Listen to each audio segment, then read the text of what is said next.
Okay, you guys, are you ready? Because this scenario is going to happen to you any minute now. Brace yourself.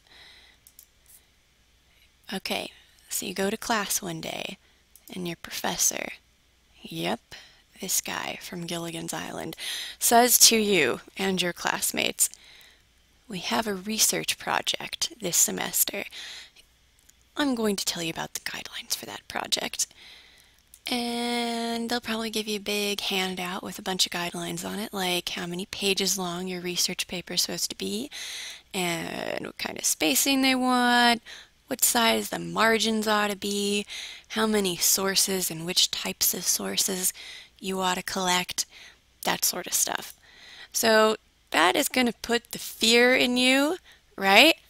It is, but after the initial panic sets in, you'll realize that you already understand a lot of those guidelines. Like you get numbers of pages, right? And you understand the margins thing, even if you're not great at Microsoft Word. But that last part about the scholarly sources, 30 scholarly sources, that's a totally inflated example.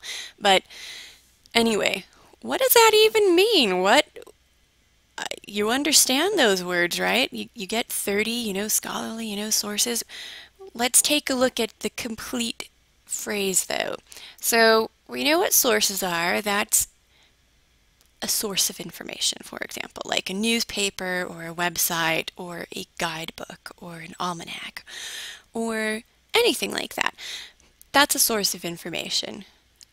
Now, scholarly, I'm going to put that into a larger context for you because really we're looking at two big types of information when we're doing research. We're looking at popular and this guy, scholarly. So pretty big differences there. Let's take a look at popular first because, hey, it's popular. So here are some defining characteristics of popular sources of information. They are written by journalists or professional writers for a general audience. They're things like newspaper articles, editorials, book reviews, blog posts, stuff like that. They're written for a general audience, so the everyman. So it should be pretty easy to understand. And usually, you should probably know this already, there aren't any sources cited. Like there's no bibliography in a newspaper article. You just kind of have to roll with it as facts, and you count on the reporter or the professional writer to have a whole lot of integrity, right? Also, they're kind of short. They're shorter than scholarly publications, at least. So they're not going to be like tomes or anything. They're going to be brief little articles or blog posts or whatever type of information you happen to run into. Now let's look at scholarly sources of information. They look pretty different. I mean, the clouds are the same, but they look pretty different.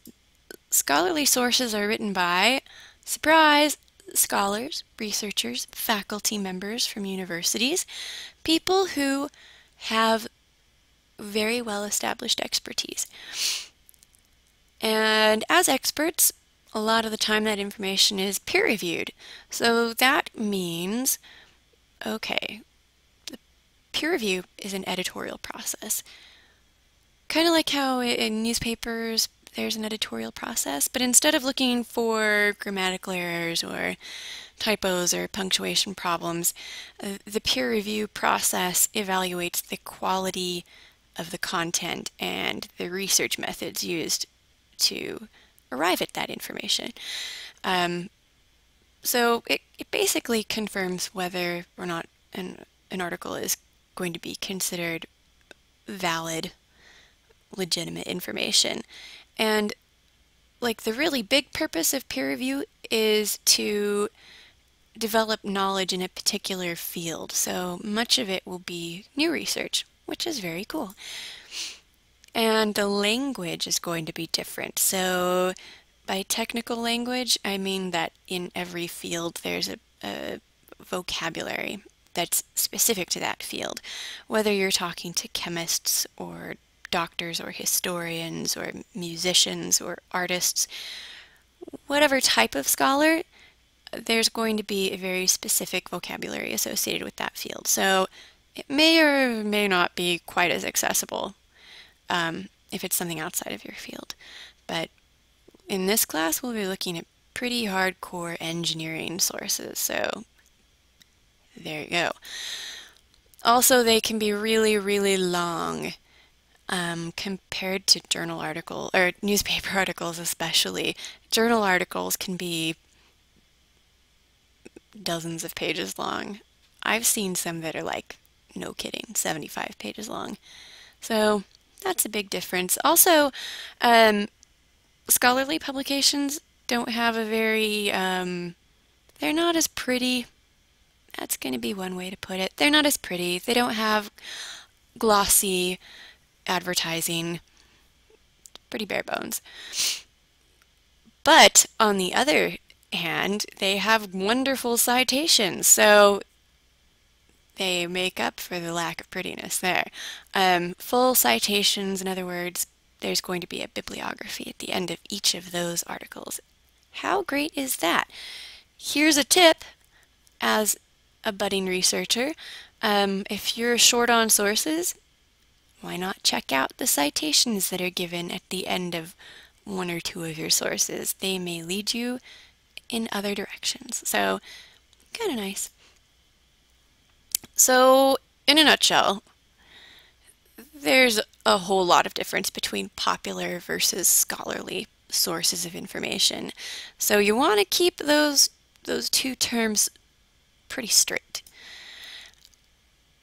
But in the end, depending on the class and the field, you may use even a combination of those sources. Like you could have 3 scholarly articles and 5 newspaper articles, and they totally echo each other and they're compatible and complementary. So yeah, a combination often works out when you're an undergrad.